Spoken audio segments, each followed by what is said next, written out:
armas, batallas y hombres que cambiaron el curso de la historia. Esto y mucho más en Bellum Artis Historia Militar.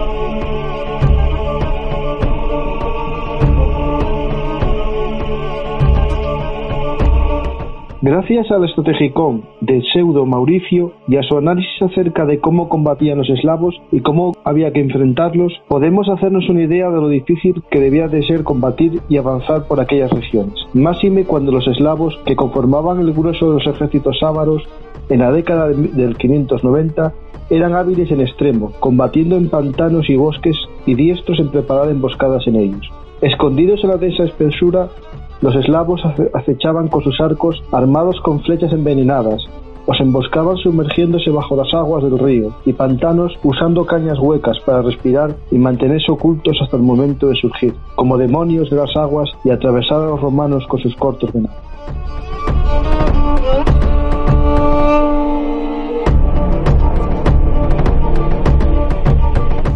Soy Francisco Garzacampa y esto es Bellum Artis Podcast, las historias habladas de Bellum Artis historiamilitar.blogspot.com, el blog de la historia militar. ¿Os gusta Bellum Artis Podcast o el blog Bellum Artis Historia Militar? Podéis invitarnos si queréis a un café, a un bocadillo o a una cerveza, ¿vale? En nuestra página de Patreon, Patreon/Bellum Artis. Volvemos a la guerra en la Edad Oscura gracias a nuestro amigo José Sotochica, que hoy nos va a hablar del pueblo, del origen de los pueblos eslavos. ¿Qué tal, José? Buenas noches. Pues muy bien, Francisco. Pues encantado de hablar contigo otra vez. Y más yo hablar contigo y escucharte todos tus conocimientos sobre un periodo oscuro que gracias a ti sale a la luz de una forma extraordinaria en tu libro Imperios y Bárbaros, la guerra en la Edad Oscura, de la editorial de Despertaferro, que está teniendo un gran éxito. Espero gracias en parte a estos podcasts en el que tú y yo hablamos sobre algunos capítulos de tu historia, ¿no? Seguro que sí. Es una manera maravillosa de llegar al público a través de estos podcasts y sí, es cierto que está teniendo un éxito y muy contento con eso, ¿verdad? Pues ya hablamos sobre Bizancio, ¿no? Hablamos un poco sobre su relación con los persas, su relación con los árabes también, ¿no? En el primer programa que grabamos juntos, ¿no? La expansión de los musulmanes en la época oscura. Y hoy nos toca otro de esos pueblos, uno menos conocido, digamos, menos conocido no, que menos se conoce de él en estos momentos, pero que media Europa hunde sus raíces en estos pueblos eslavos, ¿no?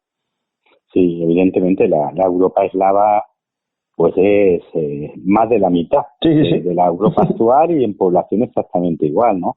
Y esa Europa eslava pues en buena medida se forma a partir de su relación con Bizancio, ¿no? Sobre todo lo que es los pueblos ortodoxos, serbios, búlgaros, rusos, ucranianos, croatas en menor medida, ¿no? Son como dos grandes ejes, estos pueblos eslavos que se van a ver sometidos a dos grandes ejes de influencia, ¿no?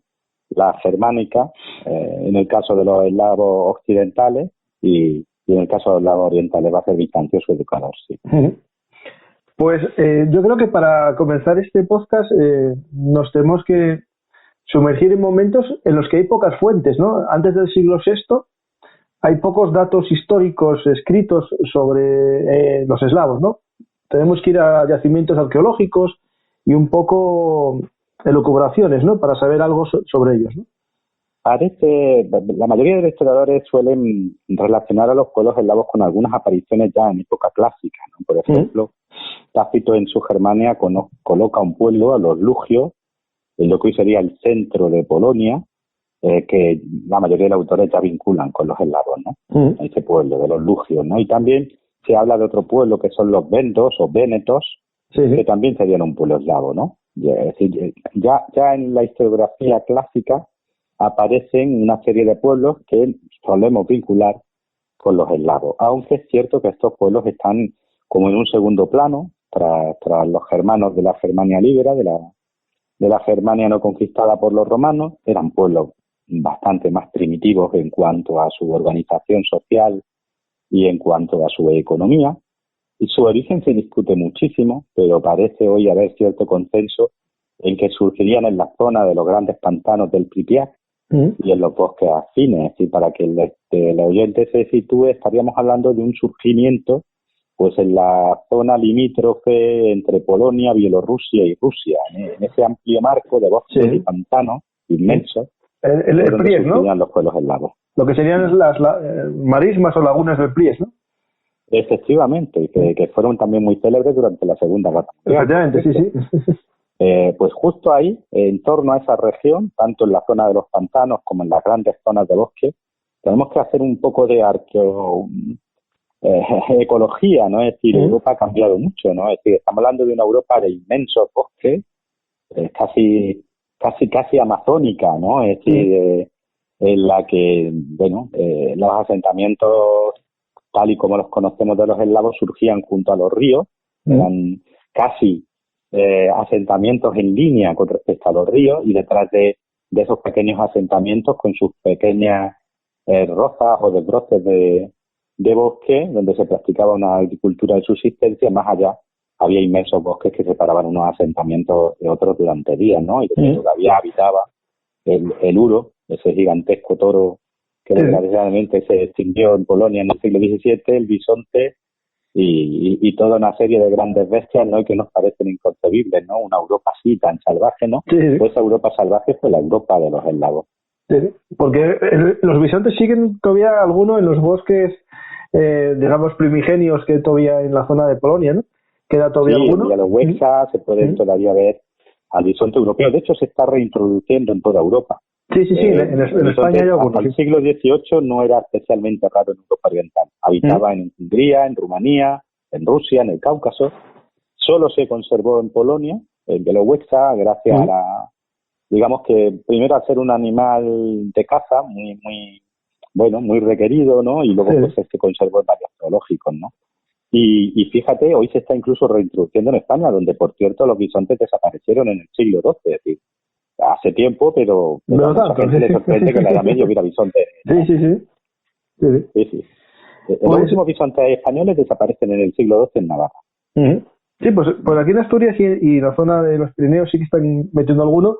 Digo, para que los oyentes un poco vean que no estamos hablando de algo extraordinario ni nada. O sea, es un animal que no estaba solo en las cuevas de Altamira, estuvo hasta hace poco en la península.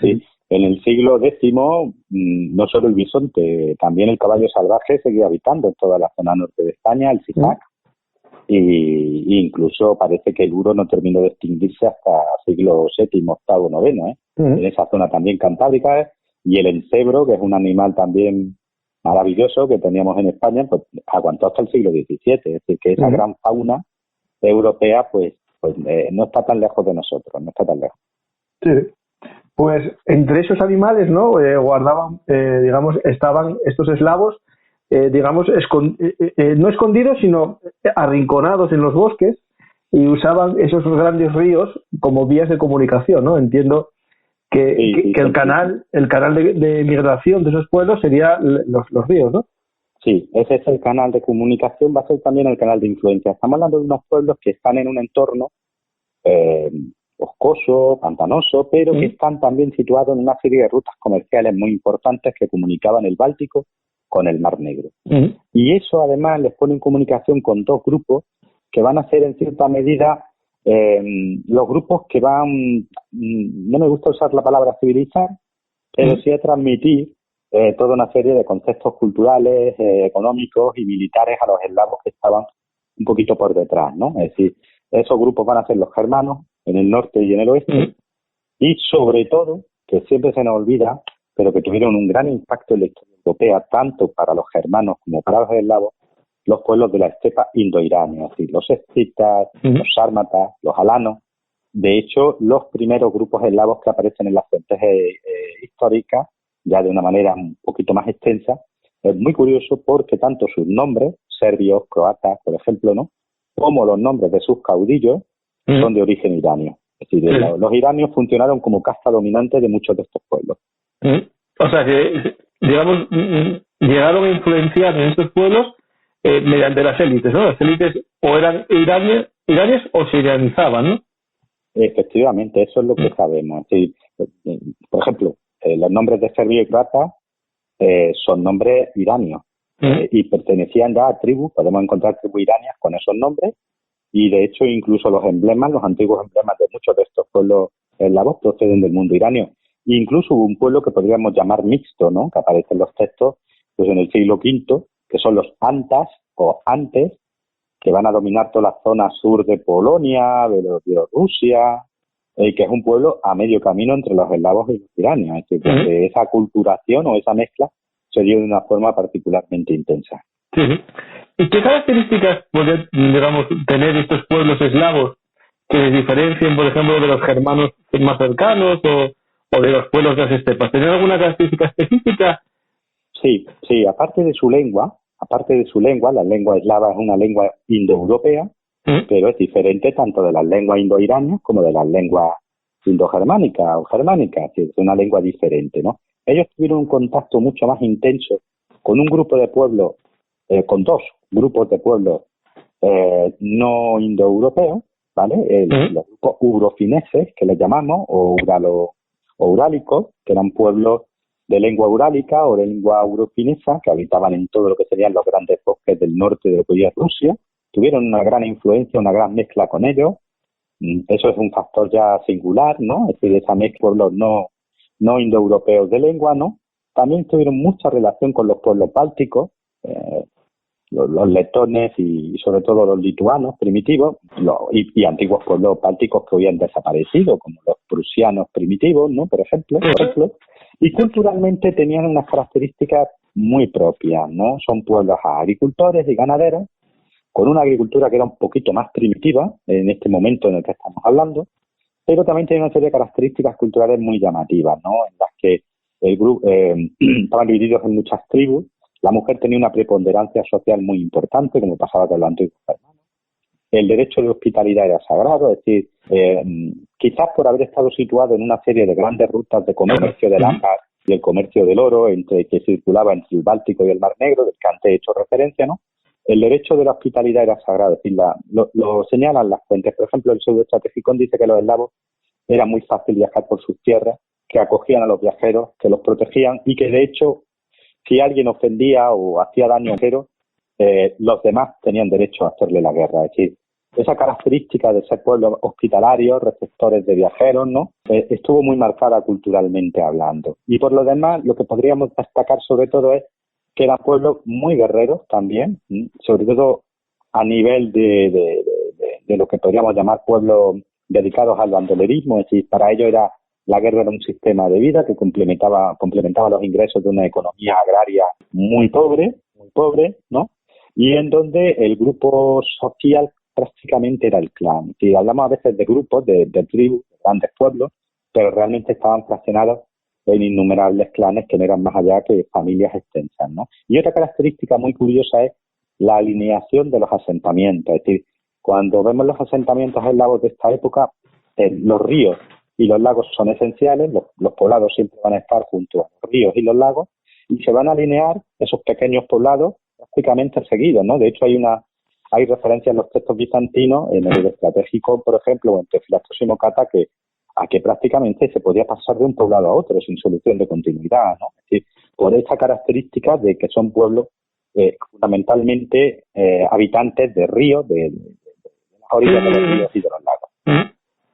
Eran pueblos navegantes también en ese aspecto, es decir, tenían un tipo de embarcaciones que los griegos les llamaban monóxilos, con X, que literalmente eran canoas, de árbol, se vaciaba y a veces se podían atar entre sí esas barcas, esas canoas, formando una suerte como de almadía, ¿no? cada uno de esos monóxidos pues podía llevar unos 20 guerreros. Estamos hablando de... la imagen que podríamos tener todos en la cabeza, ¿no?, es el de esas canoas polinésicas, pero vimos esas canoas en ríos europeos. Y a veces se echaban también al mar. En el caso del Mar Negro, no era raro que los eslavos se echaran al mar, uniendo varios de esos monóxidos, y llegaron incluso a atacar con ellos a Constantinopla en el 126. Así que estamos hablando de pueblos que, aunque son pueblos de los bosques y de los pantanos, precisamente esa relación tan intensa con el mundo fluvial y lacustre también les lanzó al mar como piratas en el caso del Mar Negro. Sí, cuando empezamos a ver que hay cierta efervescencia, por así decirlo, en el mundo eslavo, es justo, a ellos les impactó bastante, lo sabemos por el análisis lingüístico, ¿no? Les impactó mucho la llegada de los godos. Los godos en el siglo se empiezan a mover hacia el Mar Negro, desde lo que hoy sería el norte de Polonia, comienzan a moverse en torno al año 165, 170, 180, a finales del siglo II, y aparecen en el Mar Negro, en lo que hoy sería Moldavia, Ucrania, Rumanía Oriental, ¿no? Aparecen en torno al año 215, 225, ¿no? Bueno, pues en ese movimiento desde Polonia al Mar Negro, los godos impactaron mucho sobre los eslavos. Y cuando posteriormente un gran jefe, Greutungo, a mí no me gusta, siempre se hace una especie como de equiparación, Greutungos ostrogodos, tervingios visigodos. Eso no es cierto, ¿vale? Por mucho que se insista en ello, las fuentes no lo permiten. Los greutungos y los tervingios son godos, pero no necesariamente los ostrogodos y los visigodos son sus derivados, ¿no? Estamos hablando de realidades mucho más complejas. Sí, que se mezclan con otros pueblos que van uniéndose, sí. Efectivamente. En el caso de los greutungos, con uno de sus reyes, casi, digamos que dotado de características heroicas y un poco legendarias, que es Hermanrico, parece que sometió a varios de estos pueblos eslavos dentro de su área de influencia, porque los nombres que nos da, por ejemplo, Jordanes, de algunos de esos pueblos son claramente eslavos, ¿no? Eso claro. El otro impacto que hizo que los eslavos comenzaran a moverse es Atila. Tanto los reyes previos a Atila, del que hablábamos hace mucho, fue muy divertido, pues el tío de Atila ya sometió a algunos pueblos eslavos, y Atila claramente, y lo vemos en las listas de pueblos que nos recoge Prisco, que fue contemporáneo de Atila, sometió a varios pueblos eslavos. Es decir, cuando cae este Imperio I, parece que ese caos que surge en Europa central y oriental a consecuencia del derrumbe de los hunos favoreció a los eslavos. Ya sabes que en historia, cuando se desocupa un espacio, y claro, entre el gran movimiento migratorio de los germanos hacia Occidente, que eso provocó que muchas tierras quedaran libres, entre comillas, y la caída del Imperio I, con todo lo que conllevó, pues digamos que se abrió una ventana de oportunidad para los eslavos. Aparecen ya en las primeras fuentes bizantinas en el siglo V y aparecen con nombres, digamos que arcaizantes, ¿no? Es decir, ya sabes que a los griegos, y sobre todo a los bizantinos, les encantaba dar antiguos nombres a pueblos nuevos, ¿no? ¿Cómo aparecen los eslavos? Con nombres como melanclenos, literalmente los que llevan mantos negros. Era un nombre que ya se había usado en época de Heródoto, por ejemplo, ¿no? Para hablar de pueblos situados en lo que hoy sería Ucrania, ¿no? Pero también se les dan nombres menos arcaizantes que ya habíamos visto en las fuentes clásicas y en Jordanes, como los vénetos, que sin duda son los antecesores de un pueblo eslavo con el que los alemanes, los germanos, van a tener muchos conflictos, que son los vendos. Y también aparece ya un nombre que es el que va a tener éxito, que es esclavenos, dar lugar a eslavo, y que dará también lugar a nuestra palabra esclavo. Es muy curioso, ya sabes que para una lengua como la nuestra lo lógico hubiera sido cogerlo del latín servi, ¿no? Y sin embargo tenemos esclavo. ¿Por qué tenemos esclavo? El movimiento de los eslavos va a ser muy poderoso.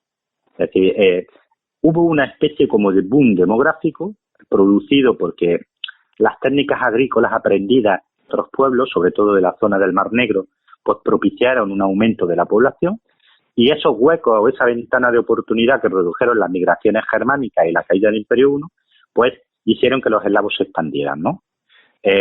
Van a empujar la frontera germana, la van a llevar hasta el Elba, van a dirigirse hacia el Mar Negro y hacia el Bajo Danubio, que es donde los vamos a ver aparecer a finales del siglo V de forma brusca ahora, ¿no? Pero, ante todo, se van a convertir en pueblos que van a llegar hasta los Alpes, hasta la zona de lugares de Austria, de nuestra Austria, que tienen nombres como Carintia o Carniola, son nombres eslavos, eran reinos eslavos. Carintia, por ejemplo, los carintios son un pueblo eslavo, ¿no? Quiero decir que esa expansión es muy potente, pero esa expansión se hace a base de conflictos y de guerras, ¿no? Y pronto los eslavos se van a convertir, digamos que, en el depósito de esclavos de la Europa occidental, sobre todo. Para los germanos, las guerras con los germanos, con los francos, con los sajones, posteriormente con el primer imperio germánico, ¿no? Con Otón, esas guerras van a provocar literalmente que los mercados de esclavos de Europa occidental se llenaran de eslavos. El gran centro comercial era Verdún, donde pues, los judíos, sobre todo, tenían centralizado este negocio, y muchos de esos esclavos, millares de ellos, no solo terminaron en Francia, en la Francia merovingia, por ejemplo, sino que muchos llegarían a España, sobre todo en el Andaluz, a punto de que vamos a tener hasta taifas eslavas. Iban a ser comprados por los musulmanes del Andaluz para muchas cosas, pero también como soldados, ¿vale? Especie de casta dominante. No, porque le llamaban los mudos porque nadie se entendía con eso. Sí, llegaron mudos a la península ibérica, sobre todo en el siglo IX y en el X también. E incluso algunos de ellos, ya te digo, algunas de esas familias de origen eslavo llegarían a formar taifas, como la de Denia, cuya familia gobernante era de origen eslavo. Sí. Por ejemplo, en esa película, en El Guerrero número 13, es que claro, el mundo eslavo va a ser siempre un mundo muy abierto. Es decir, fíjate que El Guerrero número 13, que realmente lo que se basa en esa novela, la novela de Los Devoradores de Cadáveres de Michael Crichton, la novela que da origen a esa película, realmente es lo que recogiera el viaje de un viajero persa de época musulmana que era Ibn Farlán, que viaja en el siglo X, ¿no? Viaja al país de los búlgaros, pero los búlgaros del Volga, que era un pueblo prototurco, pero realmente lo que hacían era dominar pueblos eslavos y úguros o urálicos, ¿no? Y son los varegos, sobre todo de origen sueco, también noruego y danés, pero sobre todo sueco, que son los que van a dar lugar a Rusia, los rus. Los eslavos les llamaban, a los varegos les llamaban rus, que significa navegantes, ¿vale? Y el Guerrero número 13 es eso, es una aventura de rus, de varegos que retornan a su Escandinavia natal para llevar a cabo una empresa contra unos monstruos, ¿no? Contra unos demonios. Es que es un mundo inmenso, fíjate lo que estamos hablando, un mundo que además va a estar en crecimiento, es decir, porque los eslavos no solo van a empujar a los germanos hacia el oeste, los van a llevar al Elba y a los Alpes, ¿no? No solo eso, van a empujar hacia el sur, van a desbordar el lime danubiano romano, lo van a traspasar y van a llegar hasta Grecia. Y en el centro del Peloponeso durante siglos hubo una población eslava independiente, los belcicas, y van a también expandirse hacia el este, empujando a los pueblos tanto de las estepas como a los pueblos cazadores de origen ugro-finés y urálico. Los van a ir empujando en dirección, primero el Volga y luego más allá del Volga. Que es un pueblo con una expansión que se nos olvida. Es decir, habitualmente nos centramos en las migraciones germánicas, pero las migraciones eslavas fueron en extensión mucho más importantes, tanto en extensión geográfica como en extensión geográfica. Es un pueblo que empieza a expandirse en el siglo V y que sigue expandiéndose en el siglo XI, XII, todavía están en plena expansión. Sí, efectivamente. Sí. Austria surge como una especie de marca del primer imperio alemán para luchar contra los eslavos. Es la marca del oeste del imperio germánico de Otón I, y Austria, toda la zona oriental y meridional de Austria, Austria al completo. En un momento dado, hacia el año 900, era pues un país eslavo. Carintia, Carniola, toda esa región, que es la región mollar de Austria, más allá de la zona del Danubio, pues fue básicamente un país eslavo durante siglos, hasta que fue poco a poco, digamos que conquistado por los germanos de nuevo, ¿no? Por los alemanes en este caso, ya podríamos hablar de imperio alemán. Lo mismo ocurrió con amplísimas zonas de lo que hoy sería Alemania Oriental. Buena parte de lo que hoy es Alemania Oriental también hubo un momento en que fue un país eslavo en parte, y en parte un país de los pueblos bálticos, ¿no? Prusianos, pomeranios, etcétera, etcétera. Sí, cuando el imperio de Atila cae, aparecen una serie de pueblos de origen prototurco, muchos de ellos vinculados con los antiguos hunos, ¿no? Vamos a hablar de los cutiguros o cutriguros, de los utiguros, los onoguros, que van a dar lugar a los búlgaros históricos, ¿no? Están los sabiros, que van a darle nombre a Siberia, ¿vale? Es decir, hay muchos pueblos en todo lo que hoy sería el sur de Ucrania, desde lo que hoy es el sur de Ucrania, hacia la zona norte de lo que hoy es el Cáucaso y la región del Volga, ¿no? Esos pueblos siempre van a estar interrelacionándose con los eslavos. Siempre va a haber una relación que va a durar prácticamente 1000 años. Porque de una manera u otra esos pueblos se van a ir renovando, va a haber continuamente. Es decir, después de estos pueblos que te estoy hablando, pues van a aparecer los magiares, que no son protobúlgaros. Los magiares tienen una lengua propia del grupo urofinés, ¿no? Que da lugar al húngaro actual, ¿no? Pero a continuación aparecen otros muchos, los házaros, los pechenegos, los kipchat o cumanos, los hutos, en fin, se van a ir renovando, ¿no? Era una especie como de relación amor-odio, atracción, rechazo entre los pueblos eslavos que están abriendo ese camino porque esas tierras son muy fértiles. La estepa ucraniana es la zona agrícola más rica de Europa, sin duda. Los eslavos empujaban hacia el sur buscando nuevas tierras de cultivo más ricas, sobre todo por los cauces de los ríos, y los pueblos de las estepas van a ir llegando desde Asia Central porque esta es la zona rica de la estepa. La estepa europea era la zona más rica, de manera que aquí terminaban llegando, ¿no?, entre comillas, desde Mongolia y Asia Central, oleada tras oleada de estos pueblos, ¿no? Y ahí hay una relación pues muy intensa, muy intensa. Exacto, los búlgaros históricos, su lugar de asiento es lo que hoy sería Ucrania y lo que sería el sur de Rusia, la zona del Kuban, ¿vale? Esa es la zona de los pueblos protobúlgaros. Hay 3 pueblos protobúlgaros que van a tener mucha relación con Bizancio y con los eslavos, que son los cutiguros, utiguros y onoguros, ¿vale? Y es esa zona. De hecho, todavía hoy en Ucrania hay 500.000 de antiguos búlgaros, de búlgaros que no fueron a Bulgaria, para entender. Llegada a la actual Bulgaria, que era un país en ese momento ya, aunque de jure perteneciente todavía al Imperio Romano de Oriente, pero de facto desde hace unos 50-60 años era un país eslavo, ¿no? Pues la llegada de los búlgaros a esa región está fechada en torno al año 675 de nuestra era, ¿vale? De hecho, se hacen con el control del país en 679. Durante 2 siglos van a ser una especie de élite gobernante guerrera que va a mantener su lengua y su cultura, pero al final van a ser eslavizados. Por eso hoy los búlgaros de hoy día tienen un nombre prototurco, pero hablan eslavo. Y la etnia, entre comillas, es claramente eslava porque era la inmensa población, la inmensa mayoría de la población. Los eslavos son un pueblo fascinante y muy olvidado, probablemente casi seguro, yo estoy seguro de ello, de hecho lo he defendido en algún trabajo, porque se intenta identificar a los ávaros con distintos pueblos, y yo creo que la identificación clásica es la correcta. Los ávaros no serían sino los Wanwan o los Rouran de los textos chinos, eran un pueblo mongol, que creó un gran imperio en lo que hoy sería Mongolia, ¿no?, en el siglo V, VI, y en un momento dado fueron derrotados por los turcos, por los primeros turcos, los turcos celestes, que les llaman, ¿no?, o Tukyu. Fueron derrotados en el año 552. Los primeros turcos, para que te hagas una idea, los turcos me refiero los que dan origen al nombre turco, ¿vale? Es decir, son de la región que hoy sería la región fronteriza entre China, montes Tien Shan, entre China y Rusia, ¿vale? Entre China, Rusia, Kirguistán, esa zona, ¿vale? De ahí derrotan a los ávaros, y los ávaros, los supervivientes, ahí tuvieron una guerra ferocísima. De hecho, los turcos perseguían a muerte a los ávaros, ¿no? Los persiguieron durante mucho tiempo. Y los ávaros huyeron a Occidente, y después de pasar por la zona del mar de Aral, llegan a lo que hoy es la zona norte del Cáucaso, y allí consiguen una alianza con Justiniano.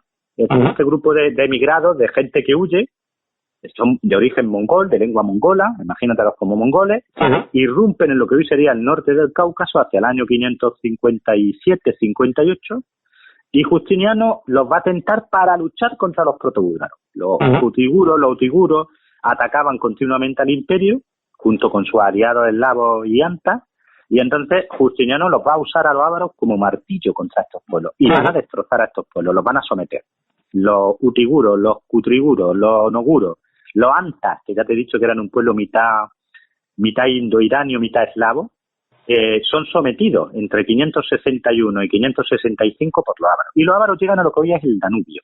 Y por último, van a aliarse con los longobardos y van a destruir a los gépidos, que ocupaban lo que hoy sería Rumanía central, ¿vale? Y se van a mudar a vivir a Hungría cuando los lombardos invaden Italia. Perdonadme el jaleo, pero no. Exacto, pues en ese punto que nos encontramos, que es año 568, los lombardos acaban de invadir Italia, los ávaros se acaban de instalar en lo que sería Panonia, en lo que hoy es Hungría, ellos van a crear un gran imperio, pero un imperio que se basa en que ellos son el pueblo dominante sobre muchos pueblos que les pagan tributo, que les acompañan en la guerra, y la inmensa mayoría de esos pueblos son eslavos.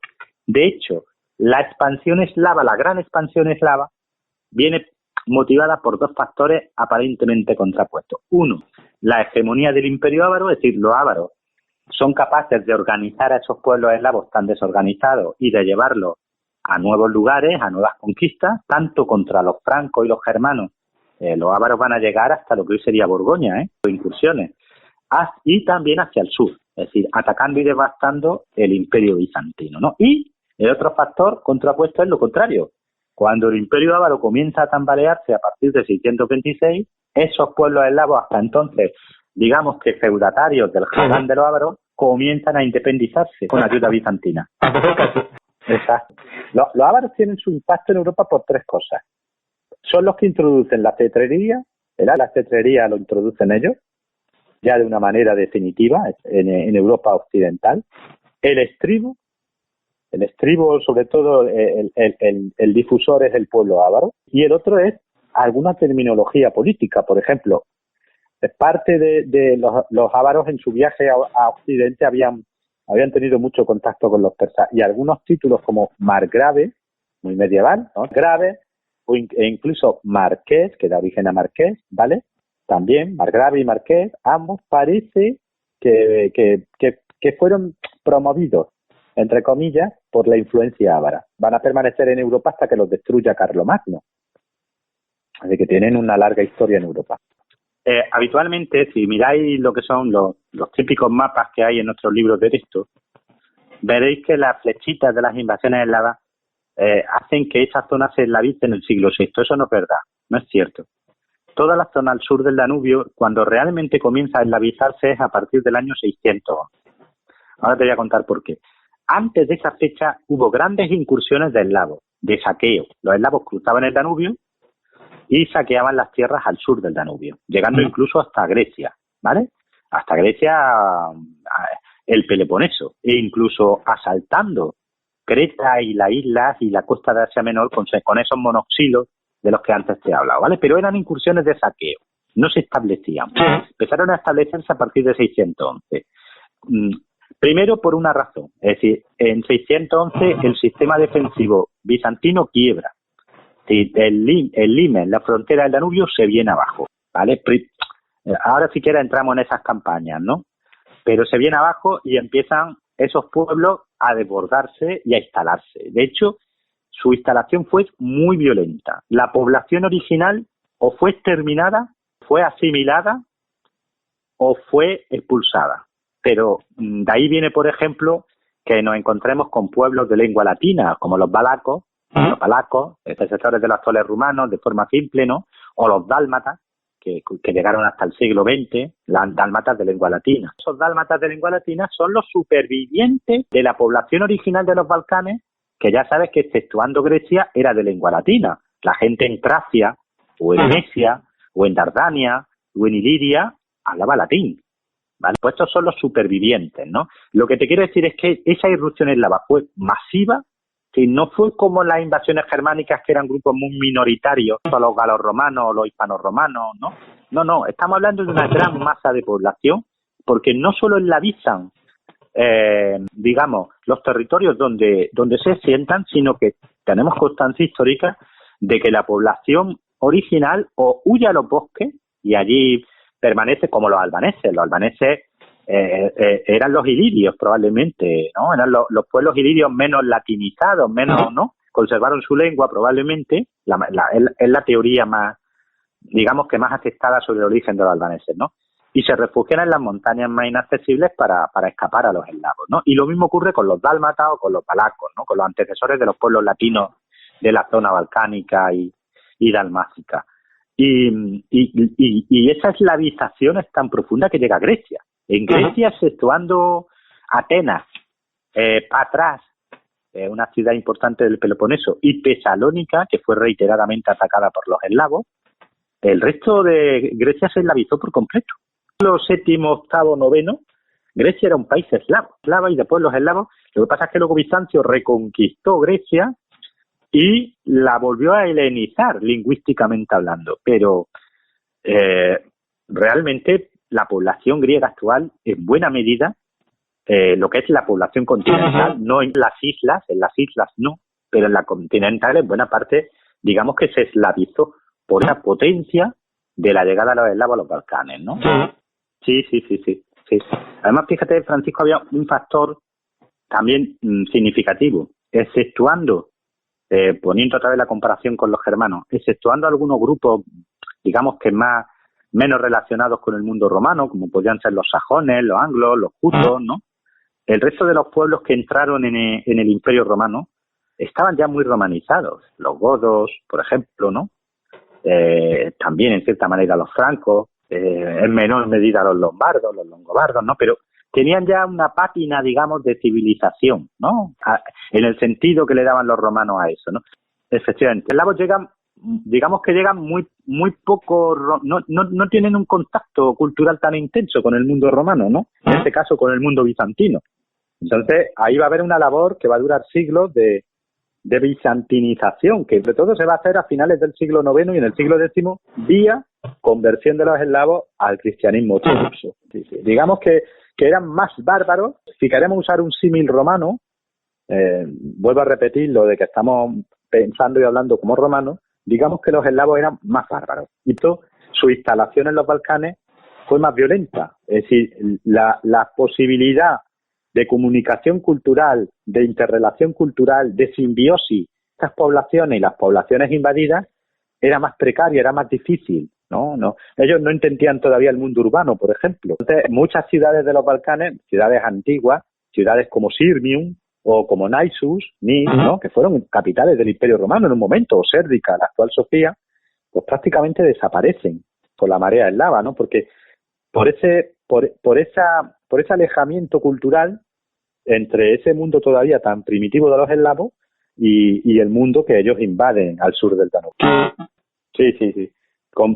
Antes de los ávaros ya los eslavos habían atacado el imperio, pero en pequeñas incursiones cruzando lo que hoy sería el Bajo Danubio. Es decir, los esclavenos aparecen primero instalados en lo que hoy sería el curso bajo del Danubio, en la zona limítrofe hoy entre Rumanía y Bulgaria, ¿no? Para que nos situemos, ¿no? Ahí aparecen situados los eslavos, los esclavenos, a finales del siglo V. Y es entonces, en la década del 490, en época de Anastasio I, 491-518, emperador romano de Oriente, cuando se verifican los primeros grandes ataques de los eslavos. Cruzan el Danubio, saquean lo que sería la antigua Tracia, lo que hoy es Bulgaria, etcétera, ¿no? Pero fueron ataques de poca entidad. A veces incluso aparecían mezclándose con los protobúlgaros de los que antes hablábamos. ¿Cuándo comienzan a ser preocupantes los ataques eslavos? Con los ávaros. Porque los ávaros aglutinan a muchas tribus y las llevan al combate. Y entonces ya estamos hablando de la segunda mitad del siglo VI, es cuando los eslavos comienzan a hacer un problema. Sí, problema grave, porque ya muchas veces vamos a ver cómo, en cierta manera, los ávaros favorecieron la etnogénesis de los eslavos. Que si antes tenemos grupos pequeños, a partir de finales del siglo VI vemos grandes grupos de guerreros eslavos, ya no estamos hablando de cientos, sino de miles de guerreros, y aparecen caudillos eslavos, aunque de origen indoiranio, como antes se decía, con nombres como Ardagasto, que es un nombre claramente indoiranio.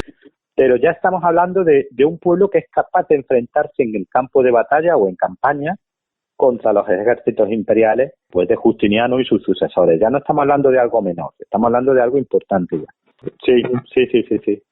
Estamos ya en la década del 580 y en concreto en el año 582, cuando los ávaros, con su corte de tribus eslavas, toma una importantísima ciudad que era Sirmium, la actual Renka Mitrovica, que está en Serbia, ¿no? En el Danubio. Había sido capital imperial, era una ciudad importante todavía, a finales del siglo VI, y ellos la ocupan. Eso abrió el Danubio. Y vamos a ver grandes masas de eslavos saqueando todo lo que era los Balcanes romanos, ¿no? Y aquí aparece, fíjate, un gobernador de la Hispania bizantina, el único que conocemos, Comentiolo, que va a tener una carrera meteórica luchando contra los eslavos, precisamente. Los va a derrotar en la batalla de Ergina, la batalla de Ergina en el año 584, va a derrotar a un caudillo eslavo que se llamaba Ardagasto. Va a hacer bastante daño a los eslavos. Y también nuevamente los va a derrotar en 585 y 586. Pero fíjate que estamos hablando de campañas anuales. Eso nos está diciendo de que los eslavos no debían de ser fáciles. Les derrotaba, pero eran duros y continuamente seguían una y otra vez cruzando el Danubio. En la década de los 90, la presencia de los eslavos al sur del Danubio era tan importante que Mauricio toma una iniciativa que luego va a tener mucho predicamento, que va a instalar a miles de armenios, sacándolos de Armenia, a guerreros armenios, a caballeros armenios, en lo que hoy sería Bulgaria, como una especie de población, intentando recuperar población y de esa manera no dejar huecos para los eslavos. Poder militar, ¿no? Efectivamente. Deportan poblaciones armenias enteras y las instalan en los Balcanes para intentar frenar a los eslavos. Aquí, por ejemplo, tenemos un relato muy interesante de un obispo armenio del siglo VII Sebeo, en el que nos muestra a estos soldados armenios instalados en Tracia luchando contra los eslavos. Y digo que es interesante porque vemos, por ejemplo, como uno de esos caudillos armenios es capturado por los eslavos y crucificado en un árbol donde es muerto a flechazos, ¿no? En honor de los dioses de los eslavos. Los eslavos son paganos, su dios principal era Perun, dios del trueno y de la guerra, y hay un componente, ¿no?, en ese sacrificio de un jefe militar armenio al servicio del imperio, ¿no?, pues tenemos una especie como de flash de cómo tenía que ser la guerra contra los eslavos, prácticamente de guerrilla.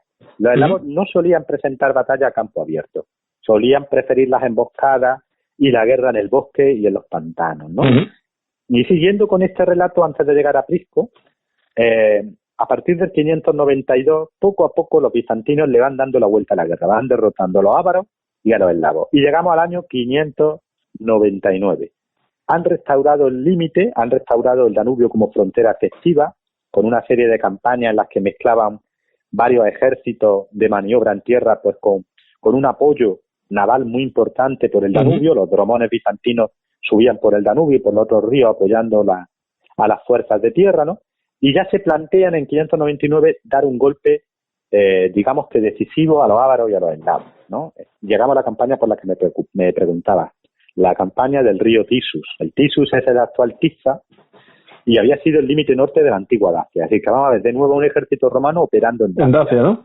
Efectivamente. Entonces, hay dos ejércitos bizantinos, van a operar de forma independiente, cruzando el Danubio por dos lados distintos y luego convergiendo sobre un punto, Viminacium. Viminacium era otra ciudad importante en el Danubio, que había sido conquistada por los ávaros. Prisco la va a recuperar en una batalla y a partir de ahí se cruza el Danubio. Las fuerzas bizantinas convergen en ese punto, cruzan el Danubio, le infligen al Hagan de los ávaros una derrota espantosa, pero espantosa va a tener, según cuenta la fuente Teofilasto Simocata, muy detallada, por cierto, porque con casi toda seguridad recogió lo que era el informe, el diario de guerra, diríamos hoy, ¿no?, de Prisco, del Magister Militum Traesentalis Prisco, ¿no? Los títulos todavía eran latinos, ¿vale? Todavía el latín era la lengua de la guerra en el Imperio Romano de Oriente. De hecho, nos lo cuentas tú en los árabes, que se tomó un poco antes el cambio, ¿no? En el año 628-29. Sí, lo comentabas tú ahí justo en el primer podcast que hicimos. Sí. Sí. De hecho, si leéis el Estrategicón del Pseudo Mauricio, que a mi entender está escrito en el año 613, veréis que las órdenes se dan en latín. Todavía se dan en latín las órdenes de maniobra, se daban en latín, y antes no solo es que se dan en latín, sino que una parte considerada de las tropas todavía a finales del siglo VI se reclutaba en Tracia, en Iliria, y estas regiones de los Balcanes eran de lengua latina, así que muchos soldados seguían pidiendo el latín como lengua materna, ¿no? Y Prisco va a ocasionar no una, ni dos, ni tres, 4 derrotas a los ávaros en esta campaña, ¿no? De hecho, los hijos del Hagan van a morir. En una de las batallas va a acorralar a los ávaros y a los eslavos contra un pantano y no solo va a dar muerte a 13.000 de ellos, sino que otros muchos se van a ahogar. Y así los va empujando hasta el Tisa. Y aquí es donde nos vamos a detener un poco porque Prisco va a hacer algo que no se había hecho desde los tiempos de Trajano, que es cruzar el río. internarse más allá de lo que habían sido los límites de la frontera de Dacia, ¿no? Y lo va a hacer porque él tiene la orden de no solo de rechazar, sino de intentar, en cierta manera, destruir ya definitivamente esa coalición o ese imperio ávaro-eslavo, ¿no? Entonces se encuentra con que hay una serie de campamentos, de poblados. Antes he dicho que estos poblados se alineaban en las orillas de los ríos, ¿no? Pues se encuentra con que al otro lado del Tigris hay muchos de estos poblados, 4 poblados seguidos, con muchos miles de hombres concentrados en ellos. Va a planear una operación de comando. Va a coger a 4.000 hombres de la infantería ligera. Muchos de ellos eran cursores, que eran una suerte de fuerzas de operaciones especiales, diríamos hoy. Funcionaban como exploradores y como hombres acostumbrados a dar golpes de mano. Van a cruzar el Tisza, que es un río grande, el Tizu, un río muy importante. Este tipo de tropas estaban muy habituadas a hacerlo, usando odres inflados o pequeños pontones que se tendían rápidamente para cruzar los ríos, pontones flotantes. Van a cruzar el río de noche y van a sorprender a estos 4 poblados donde estaban los hombres del Hagan después de una borrachera terrible que se habían dado, porque nadie esperaba que los romanos fueran a cruzar el río. Van a matar a miles de ellos en la madrugada. Imaginemos esa escena, ¿no? Estos 4.000 romanos de esas fuerzas especiales, entre muchas comillas, ¿no? Que entran en esos poblados a lo largo del río, avanzando a lo largo del río, un poblado detrás de otro, acuchillando y matando a los guerreros borrachos del Hagan. Evidentemente esa fuerza era una fuerza pequeña, no iba a poder acabar con ellos. Su misión era, digamos, que golpearlos y hacer que los ávaros y los eslavos y los gépidos y los érulos, porque estamos hablando de una coalición de pueblos ávaros, pero también germanos y eslavos, les persiguieran. Efectivamente, el Hagan monta en cólera, reúne todo lo que tiene, persigue a estos 4.000 hombres al otro lado del río y era una trampa. Estos 4.000 hombres que estaban aparentemente huyendo llevaban al Hagan y a sus guerreros, la mayoría de ellos eslavos, pues a una trampa muy bien preparada donde se toparon de repente en un claro, pues con el ejército romano formado, en orden cerrado, con la infantería pesada adelante y la caballería en los flancos, ¿no? Fue una matanza espantosa. Y apenas si hubo supervivientes, los que consiguieron huir fueron muy pocos y se hicieron 17.000 prisioneros ese día que fueron vendidos como esclavos. Para que nos demos cuenta de la importancia de los eslavos, entre esos 17.000 prisioneros, ¿no? 9.000 eran eslavos.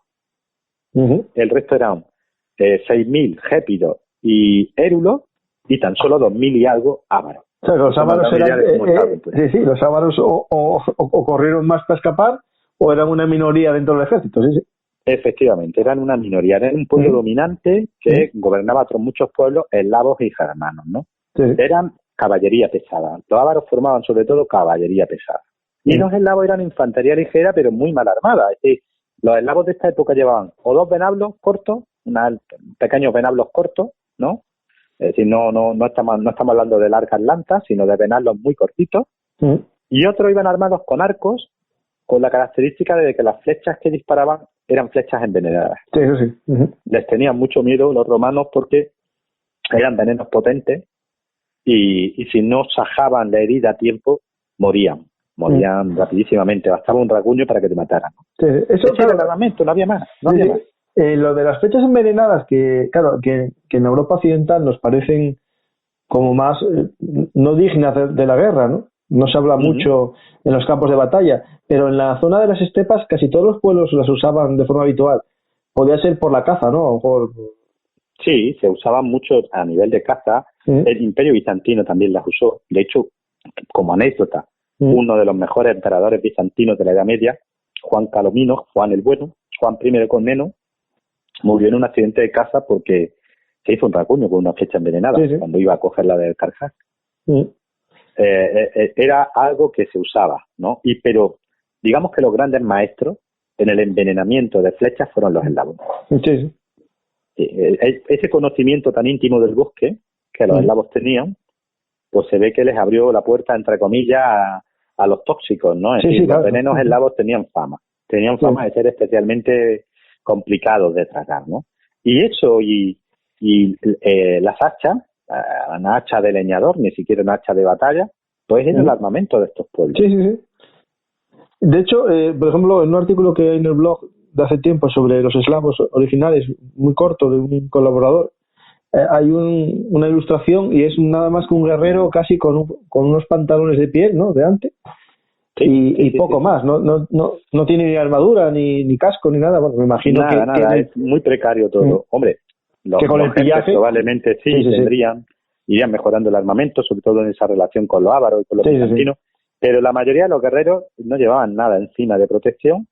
Los escudos eran, es una frase que a mí me gusta mucho del autor del Estrategicón, porque dice, tienen escudos muy bonitos, pero inservibles. Es decir, que los escudos que usaban eran de mimbre, habitualmente, cubiertos con una piel, muy llamativos en cuanto a forma y color, pero muy poco útiles en combate.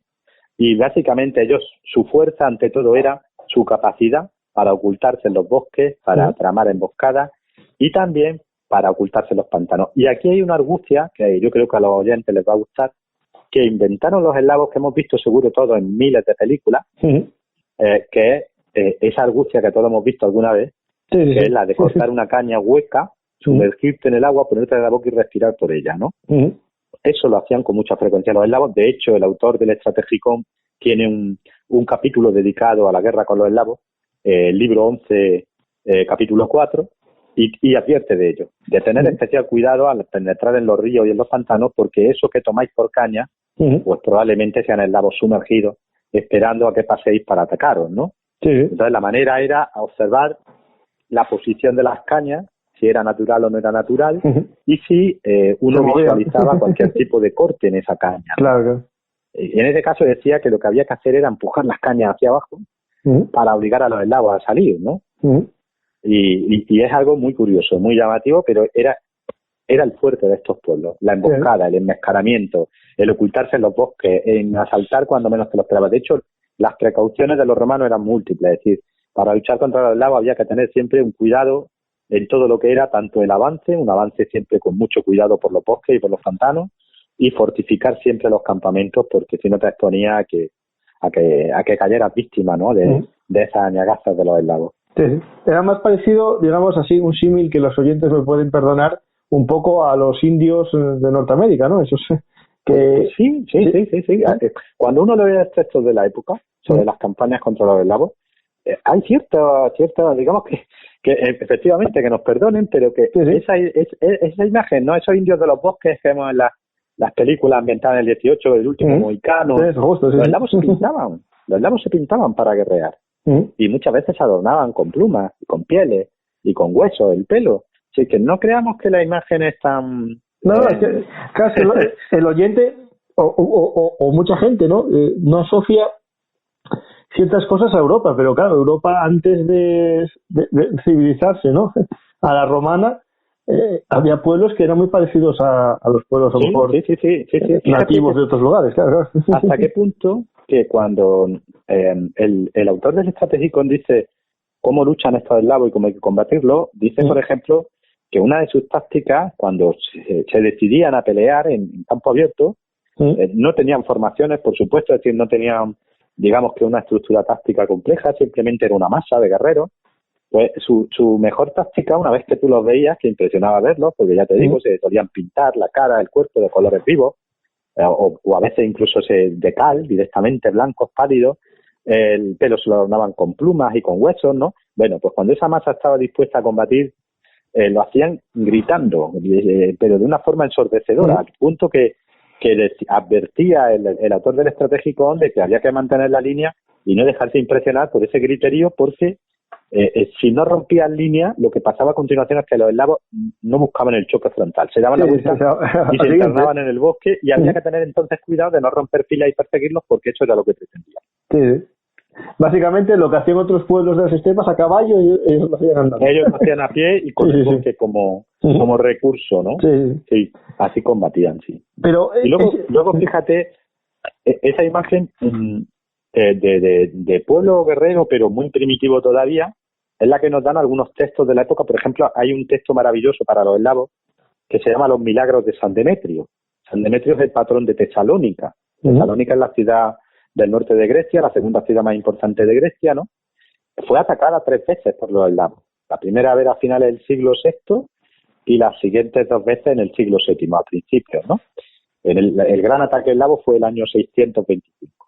Bueno, San Demetrio es el patrón de Tesalónica, por eso se llama así, porque se tuvieron que encomendar al patrón para que los salvara de los eslavos, ¿no? Y la imagen que se nos da de los eslavos en esas fechas, 625, es de guerreros muy primitivos, con una poliorcética, vamos, reducida a la dieta y poco más, ¿no? Pero muy fieros, ¿no? Muy persistentes, ¿no? Todavía están encabezados por los ávaros, que son un poco como los que los llevan al combate, ¿no? Pero los que están empezando a sentarse ya ahí, en Tesalónica, en torno a Tesalónica, son pueblos eslavos. Y esos pueblos penetran, lo sabemos por las fuentes bizantinas, se están instalando ya en lo que hoy es Tesalia, y en lo que hoy es el Peloponeso. Y desde allí, en el año 622, atacaron Creta, las Cícladas y lo que hoy son las costas de Turquía. En esas embarcaciones tan primitivas, en esas canoas, en esos monóxilos, atacaron ya Creta, las Cícladas. Impresionante. Sí. Esos ataques fueron tan importantes que incluso San Isidoro los recoge en su Crónica Universal. En el año 614, por ejemplo, tomaron Salona, Split, la ciudad de Diocleciano. Para que os hagáis una idea. Es decir, desde el año 611 al 626, esos 15 años, los eslavos ocuparon toda la región al sur del Danubio. Claro, iban a atacar Constantinopla, que fue el gran ataque el año 626. Pero estamos hablando, esto fue todo después de aquella derrota que le habían infligido al norte de Dacia. Sí, veremos. O sea, cuando Prisco vence, todavía hay otras dos campañas bizantinas muy importantes y muy exitosas al norte del Danubio.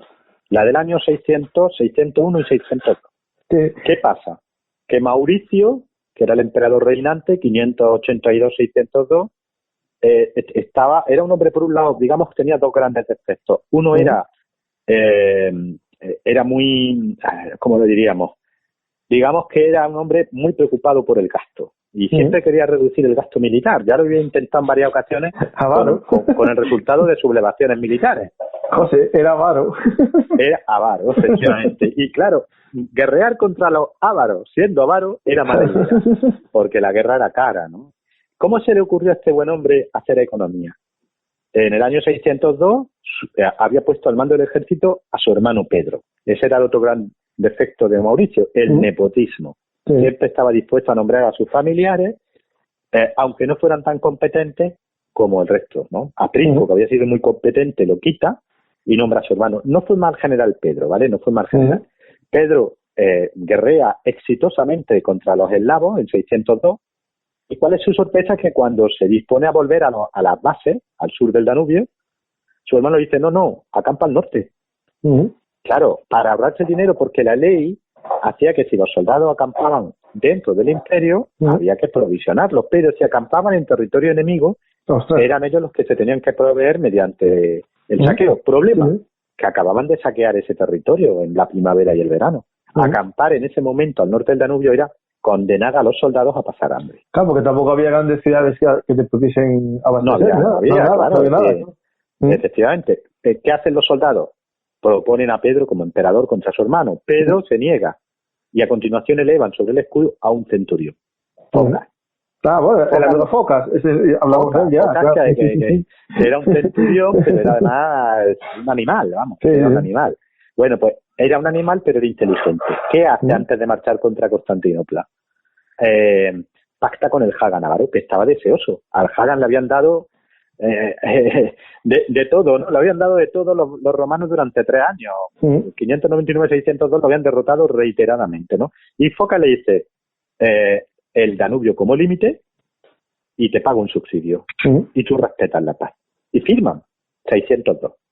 Foca va a Constantinopla, depone a Mauricio, asesina a Mauricio y a toda su familia, inicia un ciclo de represiones brutales, era una mala bestia, Foca era una mala bestia, un violador compulsivo, un asesino en serie.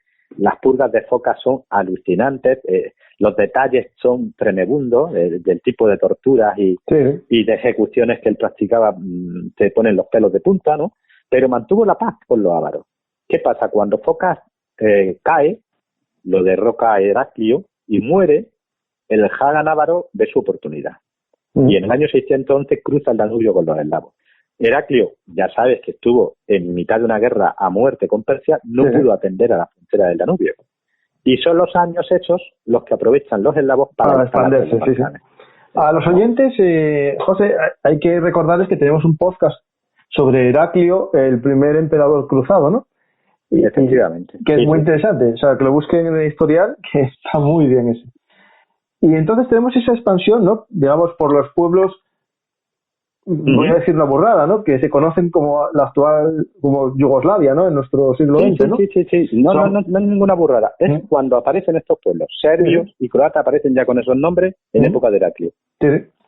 Y entonces ahí, digamos, se va fortaleciendo un pequeño estados, ¿no? Estados que... una pregunta, es verdad que en este momento no hay una jerarquía, ¿no? Estamos hablando de hordas, ¿no? No hay... Todavía no, ¿no? Estamos en un momento crucial para la historia de los eslavos. Te voy a decir por qué. En este momento, 611, 626, siguen estando dominados por los ávaros. Sí. ¿Vale? Ellos se instalan como pueblos semi-independientes en los Balcanes romanos, pero obedecen al Hagan. Ahora bien, el Hagan quiere eliminar al Imperio Romano y se pone en contacto con Persia. Persia y los ávaros llegaron a firmar un primer acuerdo en 622 y un segundo en 626 y atacan conjuntamente Constantinopla. Aquí se lo jugaron todo. El reparto era: el Hagan de los ávaros se quedaba con Europa y Constantinopla y los persas se quedaban con el resto del imperio. Asia Menor, Siria, Palestina, Egipto ya estaba ocupada, ¿vale? Bien, el Hagan ávaro va a llevar a 80.000 hombres contra Constantinopla en el verano de 626. 80.000 hombres. La mayoría de esos hombres eran eslavos, ¿de acuerdo? Los persas llevaron otro ejército al lado asiático. La flota persa no llegó. No sabemos qué pasó. Sabemos que existía esa flota en el Mediterráneo, pero no llegó. Probablemente los bizantinos la interceptaron en los Dardanelos. Así que hubo que recurrir a los monóxilos famosos de los eslavos, ¿vale? El asedio de Constantinopla en el año 626 fue épico. Los ávaros, al contrario que los eslavos, tenían una poliorcética muy desarrollada. Desde torres de asalto sobre ruedas, arietes, catapultas, onagros y escorpiones, además muchos de ellos con tecnología china, eran máquinas de contrapeso muy potentes, ¿no? De manera que el asedio fue intenso. Fueron 8 días muy duros para Constantinopla. Los asaltos por tierra fueron increíbles, y los detalles son realmente épicos, pero el golpe mortal, el plan era que llegara por mar. Sí. Los persas fueron recogidos, 4.000 persas, 4.000 tropas persas de élite iban a ser recogidas por los eslavos en sus monoxilos. La trampa era cruzar el Bósforo, ¿no? Cuando los bizantinos no se lo esperaran, recoger a esos guerreros persas de élite, ponerlos en el lado europeo para que participaran del ataque y al mismo tiempo los monóxilos eslavos atacar el punto débil de la muralla. El cuerno, ¿no? El cuerno de oro, efectivamente. La zona de Blacarna, que en este momento estaba fuera de la muralla, todavía, ¿vale? Se había construido el monoteitos, el muro único. Acababan de construirlo para proteger precisamente la zona de Blacarna, ¿no? Y los bizantinos los engañaron. Los engañaron totalmente. Habían capturado a unos emisarios persas y conocían el plan.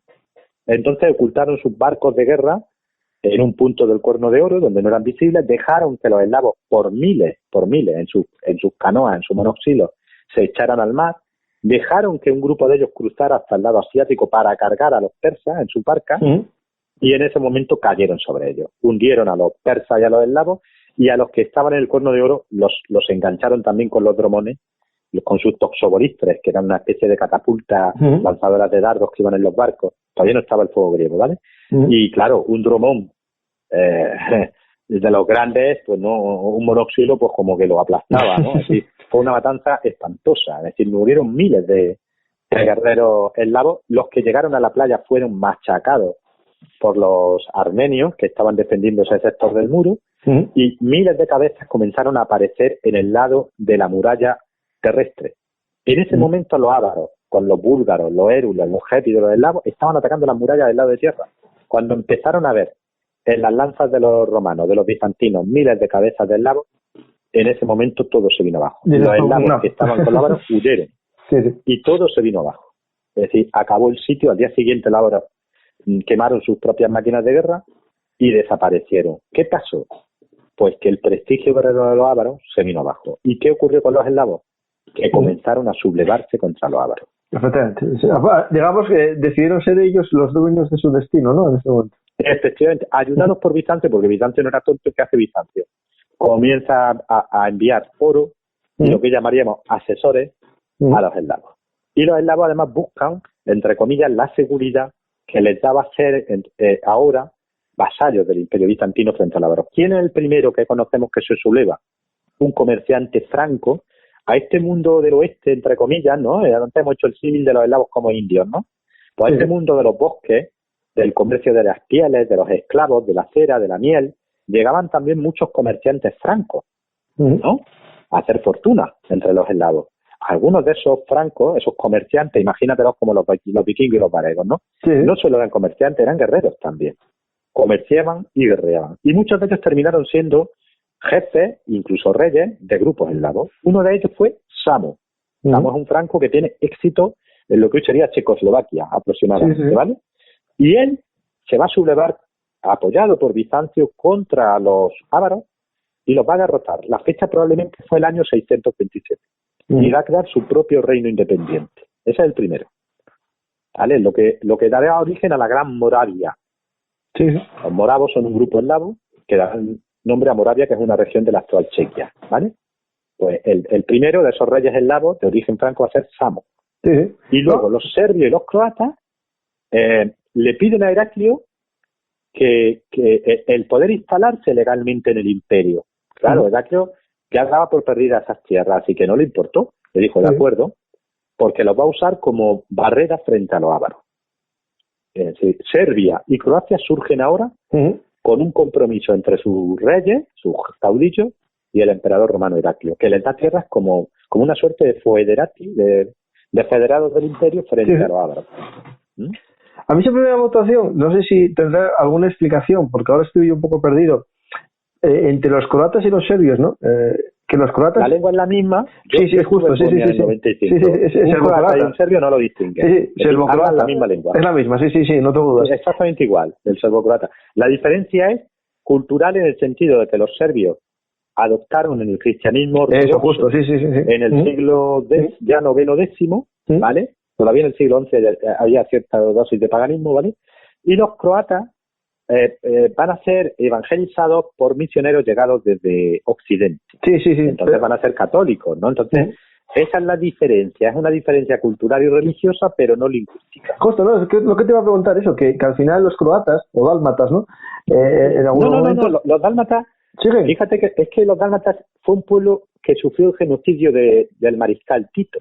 Los dálmatas que vivían en Dalmacia eran los supervivientes de la población original. O sea, que no estaban con croatas. Marco Polo era un dálmata. Sí, por eso decía, claro, ¿De acuerdo? Ellos hablaban una lengua latina, el dálmata, y desaparecen cuando Tito los veía como un peligro porque los italianos durante época de Mussolini los habían visto como una población afín, la lengua era muy parecida, ¿vale?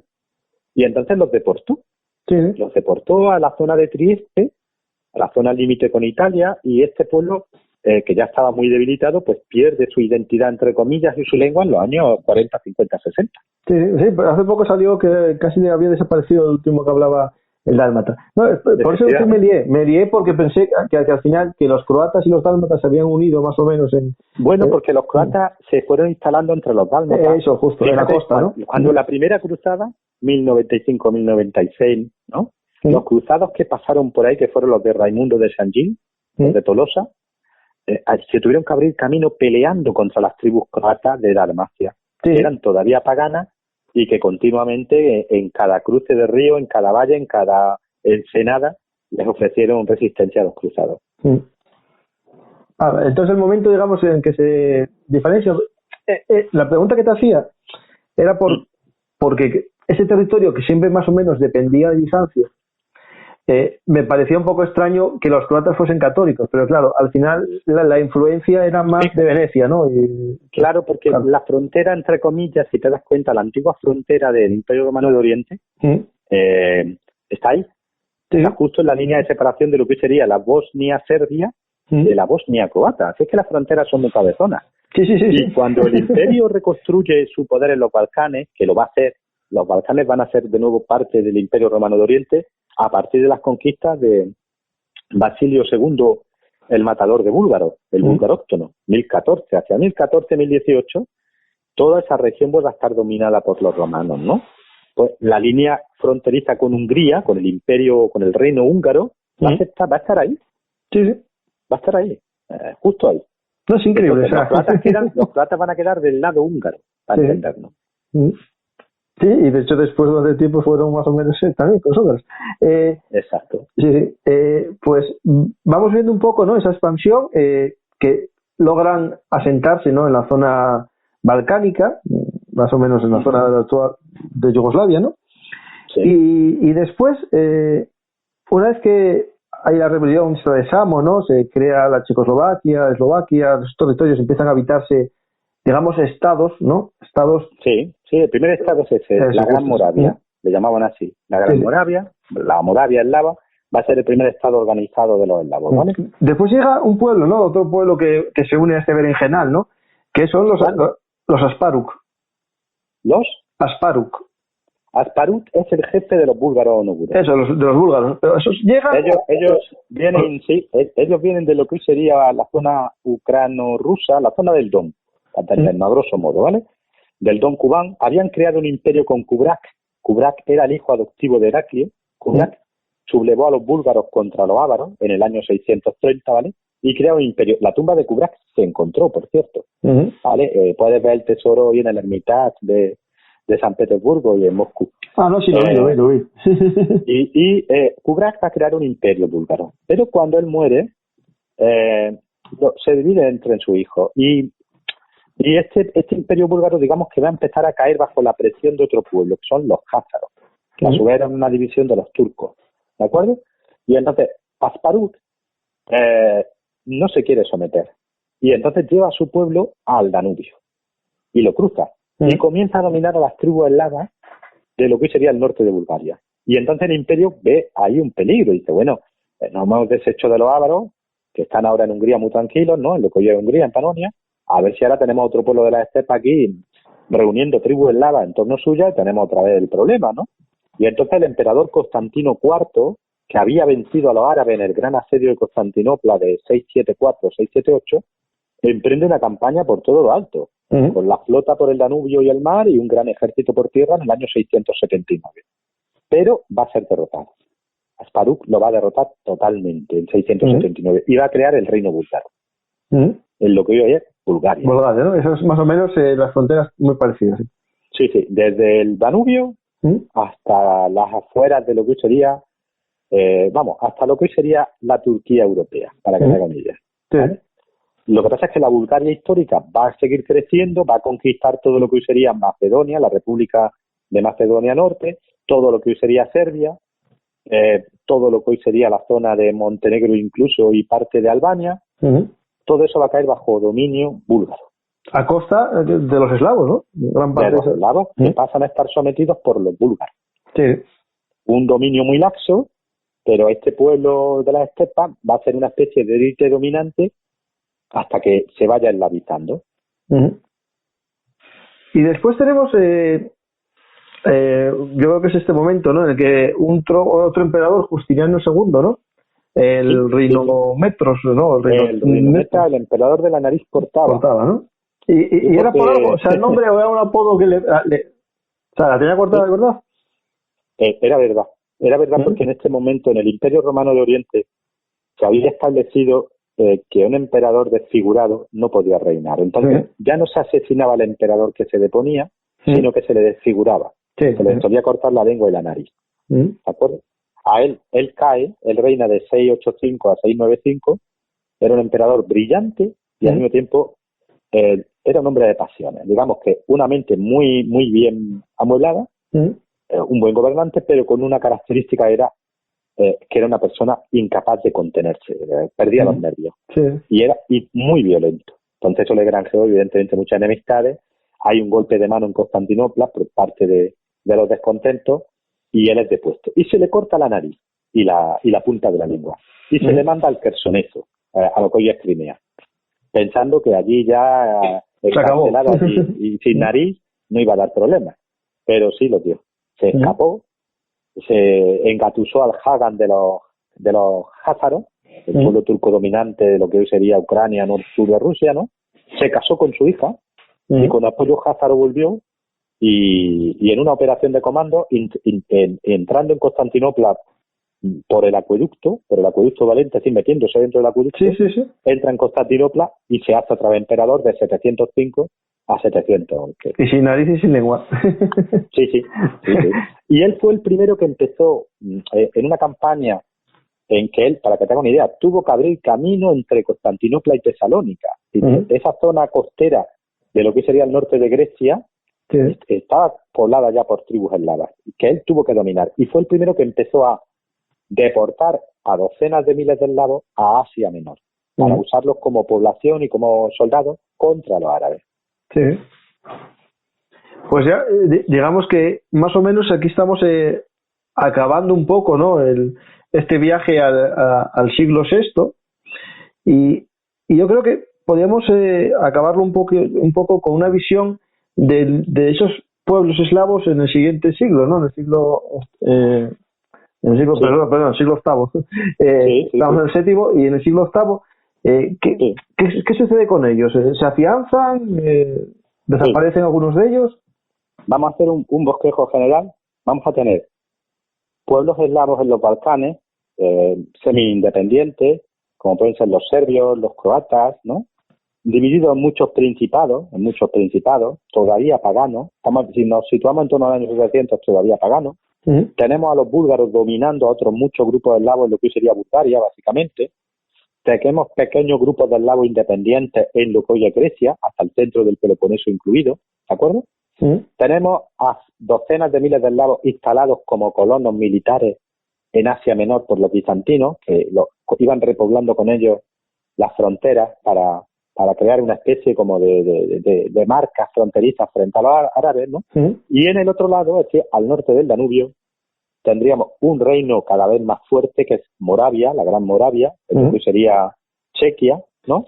Y tenemos a los eslavos empujando con mucha fuerza la frontera de lo que había sido Germania. Ya tenemos a eslavos llegando al Elba e incluso cruzando el Elba empujando a los sajones. Los sajones de Carlomagno, para entendernos, tenían un problema a sus espaldas, que eran esos eslavos. Y otro muy fuerte. Y otro enfrente. Efectivamente. Y luego lo que sería Rusia, pues estamos ya teniendo a las primeras incursiones comerciales de los varegos. Es decir, ya en el siglo VIII, sobre todo a finales del siglo VIII, va a haber ya varegos, vikingos, hablando sin más, que empiezan a bajar por los ríos hacia el Mar Negro, ¿no? Abriendo esa antigua ruta del ámbar, pues ellos vuelven a abrirla, ¿no? Y van a dar lugar a una cosa que sigue siendo determinante en nuestro mundo, que es Rusia, porque estos vikingos son los rus.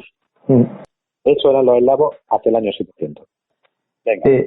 Pues más o menos ya tenemos esos pueblos todos afianzados, ¿no? Más o menos ya se van estructurando en sus lugares, que algunos desaparecerán y otros pasarán a reinos medievales, ¿no?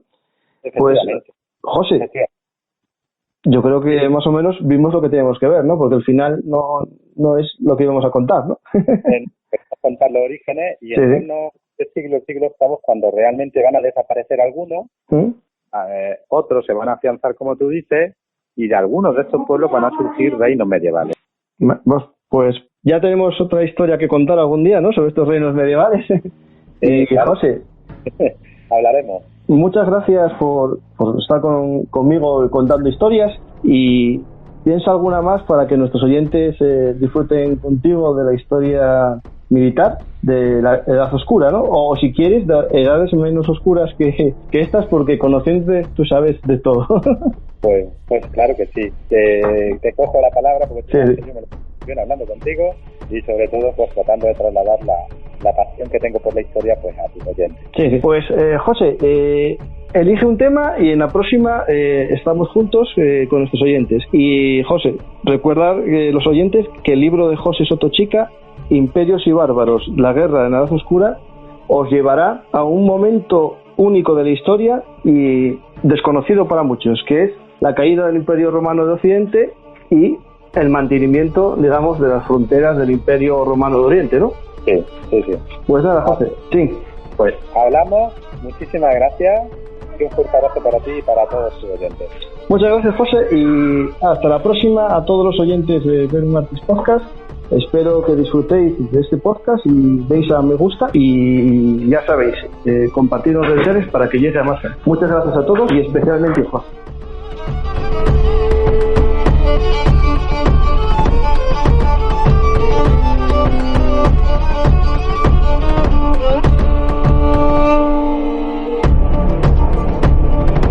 Ya sabéis, si os ha gustado este programa, podéis invitarnos a tomar un café o una cerveza para que recuperemos fuerzas después de contar esta historia hablada. Para ello, visitar nuestra página en Patreon, Patreon/Velum Artis, y haceros micromecenas de nuestro proyecto de historia militar. Muchas gracias.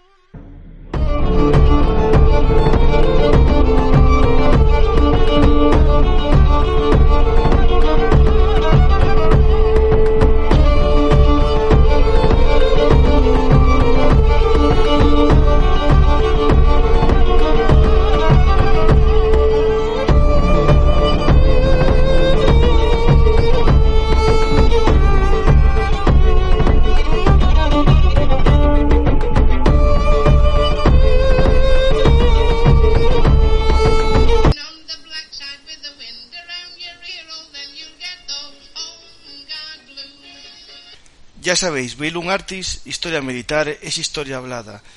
Estamos como siempre en todas las redes sociales, pero recordar, ahora nuestra dirección es velumartishistoriamilitar.blogspot.com.